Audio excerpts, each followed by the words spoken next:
கர்த்தரும் இரட்சகருமாய் இருக்கின்ற ஆண்டவராகிய இயேசு கிறிஸ்துவின் நாமத்தினாலே உங்களை நான் வாழ்த்துகின்றேன். இந்த புதிய நாளுக்குள்ளாய் நானும் நீங்களும் பிரவேசித்திருக்கும் பொழுது தேவனுடைய கிருபை, தேவனுடைய தயவு நம்மை இம்மட்டுமாக வழிநடத்தி வந்திருக்கின்றபடியினாலே அவருக்கு துதிகளையும் ஸ்தோத்திரங்களையும் நாம் செலுத்தும்படியாக இந்த காலை வேளையில நாம் கடந்து வந்திருக்கின்றோம்.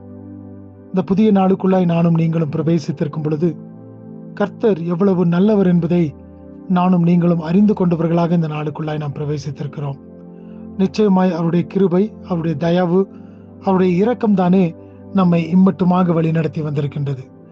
நாம் தாயின் வயிற்றிலே தோன்றின நாள் முதற்கொண்டு இம்மட்டுமாக நம்மை கர்த்தருடைய தயவு தானே நம் மீது காணப்பட்டபடியினாலே இம்மட்டுமாய் நானும் நீங்களும் கடந்து வரும்படியாக தேவன் நமக்கு உதவி செய்திருக்கின்றார். இந்த நாளிலும் கூட ஏசாயா தீர்க்கதரிசியின் புஸ்தகம் 46வது அதிகாரம் 3வது வசனத்தின் பிற்பகுதியை நான் வாசிக்கின்றேன். Isaiah chapter 46 verse 3, the last portion.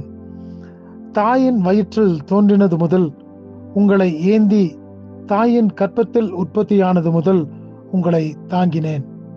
இந்த வசனத்துல நாம் பார்க்கும் பொழுது கர்த்தர் நம்மை எப்படியாக தாயின் வயிற்றிலே தோன்றின நாள் முதற்கொண்டு இம்மட்டுமாக நம்மை எப்படியாக வழிநடத்தி வந்திருக்கிறார் என்பதை இந்த இடத்துல மிக நேர்த்தியாக அழகாக நாம் பார்க்கக்கூடியதாய் காணப்படுகிறது.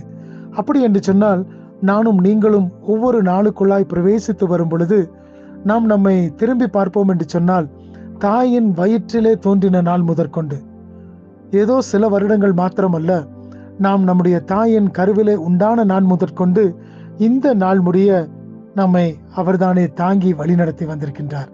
இந்த தேவன் தாமே ஒவ்வொரு நாளும் நம்மோடு கூட இருந்து நம்மை வழிநடத்துகின்றவராய் இருக்கின்றார். ஆம், எனக்கு பிரியமான தேவச்சனமே, நானும் நீங்களும் அநேக வேளைகளிலே சோர்ந்து போய்விடுகிறோம். யாரும் என்னை கண்டு கொள்வதற்கு இல்லையே என்று சொல்லி. ஆனால் இந்த வசனத்துல பார்க்கிற விதமாக நம் தேவன் தாமே ஆதி முதற்கொண்டு இந்த நாள் வரை நம்மோடு கூட இருந்து நம்மை தாங்கி வழிநடத்தி நமக்கு வேண்டிய எல்லா கிருபைகளையும் ஒத்தாசைகளையும் செய்து அவர் நம்மை வழிநடத்தி வந்திருக்கின்றார். ஆகினால் தானே ஒவ்வொரு நாளின் காலை வேளையிலும் வரும்பொழுதும் கூட அவரை நாம் நினைவு கூறுகிறோம். ஏன் நினைவு கூறுகிறோம்? கர்த்தர் நமக்கு மறுபடியும் கூட ஒரு புதிய நாளை தந்திருக்கிறார் என்று சொல்லி. எத்தனையோ பேர்களுக்கு இல்லாத ஒரு கிருபை, ஆசீர்வாதத்தை தேவன் நமக்கு தந்திருக்கின்றார். நானும் நீங்களும் அவருக்குள்ளாக எப்படிப்பட்டவர்களாக நாம் ஜீவிக்கின்றவர்களாக இருக்கின்றோம்.